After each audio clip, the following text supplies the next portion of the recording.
ప్రొద్దుటూరు మాజీ ఎమ్మెల్యే వైఎస్ఆర్సీపీ రాష్ట్ర అధికార ప్రతినిధి రాచమల్లు శివప్రసాద్ రెడ్డి గారు నిన్నటి దినం ప్రెస్ మీట్ పెట్టి కొన్ని మాటలు మరియు ప్రతిరోజు ఏదో ఒక విధంగా రాజకీయంగా తన ఉనికిని కాపాడుకోవడానికి ఏదో ఒక మాట మాట్లాడాలని అధికారంలో ఉన్న మన తెలుగుదేశం పార్టీ నాయకుల మీద కానీ తెలుగుదేశం పార్టీ మీద కానీ ఏదో ఒకటి చెప్తున్నాడు. ఆయనకు చెప్పేది అంటే ఈ నడమన ప్రసాద్ రెడ్డి అన్న మతిమరుపు ఎక్కువైందో ఏమో కానీ తను ముందు చెప్పిన మాటలకు ఇప్పుడు చెప్పే మాటలకు పొంతన లేకుండా చెప్తున్నాడు.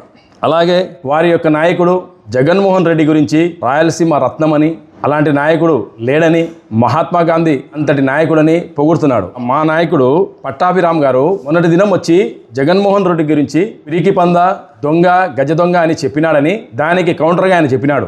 నేను ఒకటే చెప్తున్నాను, ప్రసాద్ రెడ్డి అన్న నీ మాటల్లోనే నువ్వు ఏమన్నావు? భారతదేశంలో అత్యుత్తమ దర్యాప్తు సంస్థ సిబిఐ, అలాగే అత్యుత్తమ న్యాయస్థానము సుప్రీంకోర్టు చెప్పినావు. పట్టాభిరామన్న చెప్పింది తన నోటి మాట కాదది. సిబిఐ సంస్థ ఇతను ఆర్థిక నేరస్తుడు, జగన్మోహన్ రెడ్డి ఆర్థిక నేరస్తుడు అని తేల్చి ముద్దాయిగా చేర్చింది ఎవరిని? జగన్మోహన్ రెడ్డిని. ఆ కేసులు ఇంతవరకు నడుస్తున్నాయి. నువ్వు సిబిఐ మీద చెప్పున్నా ఇవి ఎట్ట చెప్తావా? మా ఆయన రత్నము మహాత్మా గాంధీ అని పట్టాభిరామకు చెప్పింది కేవలము సిబిఐ తేల్చినాకనే చెప్పినాడు. అలాగే ఆయన ఈ నడమన పిరిగిపోయిందా అంటే దేనికోసం చెప్పినాడు? ఒక నాయకుడిని ఎమ్మెల్యేగా ఎన్నుకుంటే ఎంపీగా ఎన్నుకుంటే ప్రజల తరపు నుంచి నా యొక్క వాదన ఆ యొక్క సభల్లో పోయి వినిపించడానికి. కానీ ఆయన అసెంబ్లీకే పోడు. అసెంబ్లీకి పోకుంటే ఆడేం చర్చ జరుగుతోంది? ప్రభుత్వాన్ని నిలదీసేది ప్రతిపక్ష నాయకుడు విను. ఆడ పోకుంటే ఎట్ట తెలుస్తుంది దేనికోసం భయపడుతున్నాడు? ఎందుకంటే తను యొక్క హయాంలో ఏం చేస్తున్నాడని అవి కూడా అడుగుతారని దాని జవాబు లేదు కాబట్టి పోవడం లేదు, భయపడి తిరిగిపోయిందని దాని గురించి చెప్పినాడు. అలాగే అబద్ధాలు, ఈయన ఎప్పుడు అబద్ధాలు చెప్పాలంట. ప్రసాద్ రెడ్డి అన్న నువ్వు చెప్పేవన్నీ అబద్ధాలే. నువ్వే నీ నోటి నుంచి ఎన్నోసార్లు చెప్పినావు వరదరాజుల రెడ్డి నా గురువు అని. వరదరాజుల రెడ్డి నా గురువు బలవంతుడని చెప్పినావు. ఈరోజు నువ్వేమంటున్నావు? వరదరాజుల రెడ్డి దగ్గర అసలు మన పనమే చేయలేదు, సహకారం పని చేసినా కానీ ఆయన యొక్క ఏమి నా మీద కొంచెం కూడా ఏమి కూడా నాకు సపోర్టే లేదన్నావు. ఆయన లేకుండా ఆ రోజు టికెట్ ఎట్టిచ్చినాడు నీకు? ఏదో విధంగా ఆయన గురువు అని ఎవరికంటారు? ఏదో ఒకటి నేర్చుకోవాలను. వరదరాజుడి అన్న దగ్గర ఏం నేర్చుకున్నావు? దేనికి గురువు అన్నావు? ఆయన కింద పని చేస్తేనే కదా అబద్ధాలే చెప్ప ఉంటావు. కాంట్రాక్టర్ల గురించి ఏం చెప్పినావును? నాసిరకం పనులు చేస్తున్నావు చెప్పినావు. ఎన్ని వర్కులు జరిగినాయి? ఏ వర్క్ గురించి చెప్పలే. ఇంకొకటి కాంట్రాక్టర్ దగ్గర కమిషన్ తీసుకోవడము ఆనవాయితీ అంటున్నావు. ఎవరి సొమ్ము అది? ప్రభుత్వ సొమ్ము అంటే ప్రజల సొమ్ము. ఒక కాంట్రాక్ట్ చేయడానికి ఆయన కాంట్రాక్టర్ ఒప్పుకున్నాక ఆయన దగ్గర నుంచి నువ్వు తీసుకున్నావంటే మామూలు తీసుకుంటే అది లంచమే. అది ఎవరైనా తీసుకొని నువ్వు లంచం తీసుకొని నీకు మామూలు ఇస్తే నువ్వు ఆ వర్క్ గురించి అడగవు, అది ఏమైనా చేయని. ఇంకా కాంట్రాక్టర్ ఏం చేస్తాడు? నీకు ఇంకొకరికి డబ్బులు ఇచ్చినాక నాసిరకం పనులు కూడా కొన్ని జరుగుతాయి. కానీ నీకు డబ్బు దాంట్లో అందలేదు కాబట్టి దాని గురించే మాట్లాడుతున్నావు. ఏ రోజైనా నువ్వు ఎప్పుడైనా ఒప్పుకున్నావంటేనో ఆ రోజు నువ్వు అయిపోయినావు. నువ్వు లంచం తీసుకొని ప్రజల సొమ్ము దోచుకునే మనిషిను కాంట్రాక్టర్ దగ్గర తీసుకున్నా అంటే అతను కొంచెం తక్కువ ఎక్కువ చేస్తాడు. ఖచ్చితంగా తప్పు. ప్రజల సొమ్ము దోచుకుంటున్నావు కాబట్టి నీకు అడిగే హక్కు లేదు.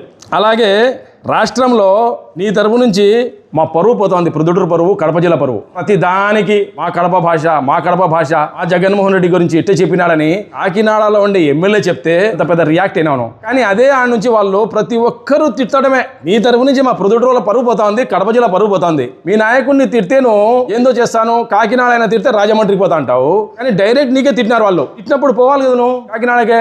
మీ నాయకుడిని తిడితే రియాక్ట్ అయినా కానీ నీకు తిడితే రియాక్ట్ కావాను. మళ్ళా రెఫరెండం అంటావు. దీనికోసం రెఫరెండం 24 రెఫరెండం ఇచ్చినారు ప్రజలు. కడప జిల్లాలో మాకు గెలిచినాం, మేము ఓట్లు వచ్చినాయి, ఓట్లు ఇచ్చినాను. నా ఓట్లు నీకు నువ్వు అన్ని ఓట్లు కలిపి చెప్తున్నావు. నియోజకవర్గాల పరంగా మీరు ఎన్ని గెలిచినారు ఎన్ని అనేది చూస్తారు. సరే మీది కడప జిల్లా ఉన్నప్పుడు ప్రతిపక్ష మీ పార్టీకే పడాలి కానీ మిగతా పార్టీలకు పడకూడదు. అట్ట ఏమైనా జరిగినాయా? నువ్వు అన్ని టోటల్ చేసినా కానీ పడినాయి. అన్ని జిల్లాలో అట్టే జరిగిందా? ఒకసారి ఆలోచించాలా. చెప్పే ముందు ప్రొద్దుటూరు ప్రజలు కాదు ఆంధ్ర రాష్ట్ర ప్రజలు కూడా ఏం చూస్తున్నారని. ఎంతసేపు చంద్రబాబు మీద చెప్పేటప్పుడు నువ్వు నిన్న ఏమంటున్నావు? 100 చెప్తా, నేను 500 చెప్తాను మేము అభివృద్ధి చేసినామని. ఏం చెప్పినావు? ఎన్ని చెప్పినావు? ఒక్కటైనా సరిగా ఉందా? మళ్ళా చెప్తావు ప్రొద్దుటూరులో ఏం చేసినా అంటే రోడ్లు అంటావు. రోడ్లే కావాల్సింది. డెవలప్మెంట్ అంటే దేనికంటారు? ప్రజలకు సౌకర్యం కావాలా, ప్రజలకు ఏం కావాలో అది చేయాలా. అన్నీ చేసుకుంటూ చంద్రబాబు నాయుడు గారు పరిశ్రమలు తెస్తున్నారు లేదో ఆంధ్ర రాష్ట్ర ప్రజలు ప్రతి ఒక్కరికి తెలుసు. ఎందుకు ఉపాధి ఉండాలని చెప్పి ఆయన చెప్పిన ప్రకారము. అలాగే సంక్షేమ పథకాల గురించి చెప్తున్నాను.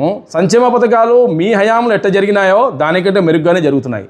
ఏదైనా కానీ శాంతి భద్రతల విషయం కానీ ఏదైనా జరుగుతున్నాయి. ఖచ్చితంగా ప్రజాస్వామ్యంలో నువ్వు ప్రతి ఒక్క దానికి జోస్యం చెప్తున్నావు. నువ్వు ఎన్ని అబద్ధాలు చెప్తావు అంటే నువ్వు చెప్పిన జోస్యం ఇంతవరకు ఏది పూర్తి కాలే. ప్రజలకు ఇల్లు కట్టిస్తాన్నావు, కట్టించకుంటే నీ ముఖం మాకు చూపించనన్నావు, చేసినావా? మళ్ళీ చూపిస్తున్నావు. అలాగే తెలుగుదేశం పార్టీ ప్రొద్దుటూరులో లేకుండా చేస్తానావు, జరిగిందా? మళ్ళా ఊరండున్నాను ఉన్నావు. ఎన్ని చెప్తావాను? ఏది చెప్పినా నువ్వు చెప్పే మాట ఏది జరగదు. ప్రజలు ఏం కోరుకుంటారో అదే జరుగుతుంది. మేము ప్రజలకే జవాబుదారి అయినా కానీ నీ మాటలకు చెప్పాలా. ఎందుకంటే ఈ నడుమన మన నోరు, నీ నోరు ఏం చెప్తా ఉందో ఏందో నీకే తెలియదు. ఇష్టం వచ్చినట్టు చెప్తావు. నువ్వు చెప్పు. మీ నాయకుడు జగన్మోహన్ రెడ్డి గాని, మీ ఎంపీ అంటే కడప జిల్లా ఇప్పుడు ఎంపీ అవినాష్ రెడ్డి గాని, ఆయన ముద్దాయి దోషి అని అత్యుత్తమ దర్యాప్తు సంస్థ సిబిఐ తేల్చిందా లేదా? ఆర్థిక నేరస్తుడని ఇన్ని కేసులు పెట్టుకుని ఆయన గురించి మళ్ళాను ఆయన ఏడపోయినా కానీ ఏం మాట్లాడతాడో ఏమో ఆయనకి తెలియదు. ఎందుకు ప్రజలకి ఏం అవసరం ఉందో కూడా తెలియదు. ఏదో ఒకటి చెప్తాడు కాబట్టి మా నాయకుడు చెప్పిందే జరగాలి కాబట్టి నువ్వు మాట్లాడుతున్నావు. మేము చెప్పేది ఏమంటే ఏదైనా కానీ అవాకులు చివాకులు పలికే ముందు ఒక్కసారి మనము మన లోపాలు కూడా ఏమున్నాయో లోపాలు చూసుకోవాలా. ఎదుటివాడు మనిషి ఎలాంటి వాడని కూడా చూసుకోవాలా. ప్రధాన గురించి మాట్లాడేటప్పుడు 1కి 10 సార్లు ఆలోచించుకో.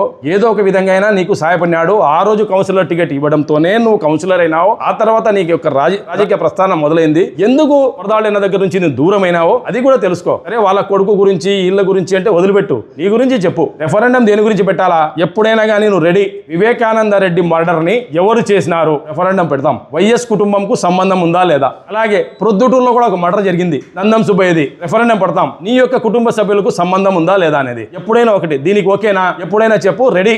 ఎప్పుడైనా ఎక్కడైనా మనం ఉండాల్సిన అవసరం లేదు. పబ్లిక్ లో పెడతాము, పబ్లిక్ ని అడుగుదాము, పబ్లిక్ లోనే సేకరిస్తాము. దీనికి రెడీ అయితే ఎప్పుడైనా చెప్పు. ఓకే. ఈ వివాహాది శుభకార్యములకు, పుట్టిన రోజులకు, మీటింగులకు అత్యాధునిక సదుపాయాలతో ప్రొద్దుటూరు వాసవి సర్కిల్ వద్ద నుంచి అతి సమీపాన మీకు అందుబాటు ధరలలో happy banquet AC function hall మీకు స్వాగతం పలుకుతుంది. మా ఫంక్షన్ హాల్ నందు వంట సామాగ్రి మరియు విశాలమైన కార్ పార్కింగ్, అతి తక్కువ మెయింటెనెన్స్ ఖర్చుతో ఏ ఫంక్షన్ అయినా మా happy banquet AC function hall నందు జరుపుకొని ఆనందాన్ని పొందండి. బుకింగ్ కొరకు సంప్రదించండి. మా సెల్ నంబర్ 9100600238 7799 000211.